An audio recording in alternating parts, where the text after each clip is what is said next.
lama dari SMPN SMAN Ragunan Jakarta, saya mengajar mata pelajaran PPKN.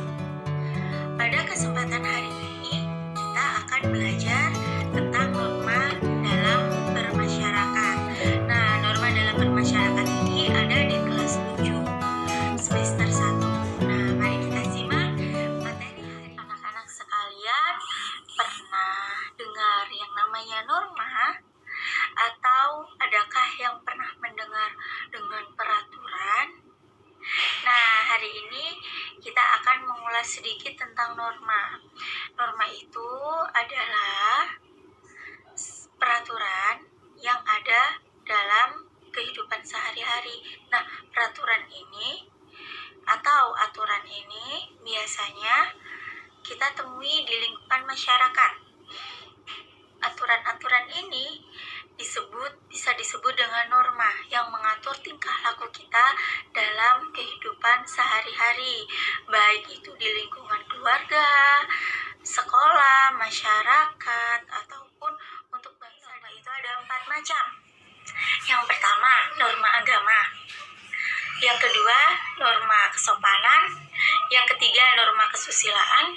Dan yang keempat adalah norma hukum.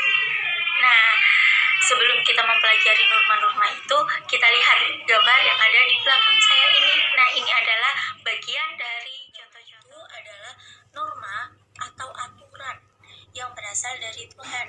Nah, kita harus mentaati aturan-aturan itu sebagai orang yang beragama Islam. Nah, saya beragama Islam. Nah, aturannya itu menyebutkan bahwa saya harus sholat 5 waktu.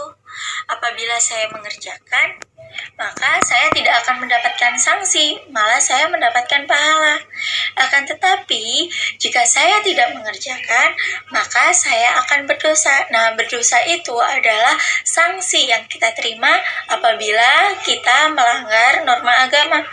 Meskipun sanksi itu untuk norma agama tidak langsung kita dapatkan, karena kita akan mendapatkan nantinya, yaitu norma kesusilaan. Nah, norma kesusilaan ini norma yang berasal dari hati sanubari kita. Jadi, di dalam norma kesusilaan ini kita itu memiliki perasaan, apakah yang saya lakukan ini sudah benar ataukah apa yang saya lakukan ini adalah yang salah. Misalnya seperti tadi yang Ibu sebutkan contohnya, ketika kita menggunakan barang orang lain tanpa izin, bagaimana perasaan kalian? Tentu merasa tidak nyaman, bukan? Nah, kita merasa bersalah kan? Karena kita tidak meminta izin terlebih dahulu kepada si pemilik barang. Nah, itu adalah bagian dari contoh norma kesusilaan. Apabila kita melanggar norma kesusilaan, maka kita akan merasa bersalah.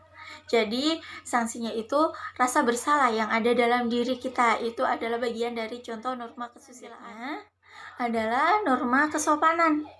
Nah, norma kesopanan ini adalah norma yang ada di lingkungan masyarakat sehari-hari.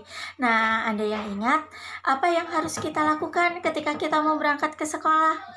Misalnya, kita mau berangkat ke sekolah, kita harus mencium tangan kedua orang tua kita. Nah, itu adalah bagian dari norma kesopanan. Nah, kita harus mentaati norma-norma itu. Apabila kita tidak mentaati norma kesopanan, maka kita akan mendapatkan teguran. Misalnya, kamu tidak berpamitan dulu sama bapak sama ibu, kamu tidak sopan. Nah, itu adalah contoh dari norma kesopanan. Apabila kita melanggar norma itu, maka kita mendapatkan sanksi. Sanksinya berupa teguran, cemoohan, atau dikucilkan dari lingkungan masyarakat. Terakhir, anak-anak sekalian, kita mempelajari tentang norma hukum.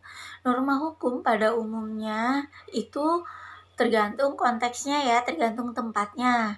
Nah, norma hukum bisa ada di lingkungan masyarakat yang berlaku untuk semua orang. Nah, norma hukum ada juga yang berlaku di lingkungan sekolah. Jadi, normanya itu berlaku untuk sekolah-sekolah tertentu. Misalnya, sekolah A menerapkan norma atau aturan hukum seperti ini. Nah, sekolah B juga memiliki aturan norma hukum yang seperti ini. Nah, untuk contohnya kita bisa lihat seperti yang ada di gambar yang sudah Ibu sediakan ini. Nah, ini adalah contoh dari norma hukum yang ada di lingkungan sekolah, yang ini berlaku untuk semua sekolah. Nah, bahwa ketika kita sedang melaksanakan ujian, kita tidak diperbolehkan untuk berbuat curang. Kita harus melaksanakan ujian dengan jujur. Nah, ini adalah bagian dari contoh norma hukum, yaitu norma yang dibuat oleh lembaga sekolah atau lembaga pemerintahan. Nah, lembaga ini membuat peraturannya itu dalam bentuk tertulis. Apabila kita melanggarnya, maka kita akan memperoleh sanksi. Nah, seperti dengan contoh yang ada di. Semoga materi kita bermanfaat. Terima kasih sudah menyimak dan semoga kalian semua paham dengan materi kita hari ini. Nah, sekian dari saya. Assalamualaikum warahmatullahi wabarakatuh. Selamat pagi semua.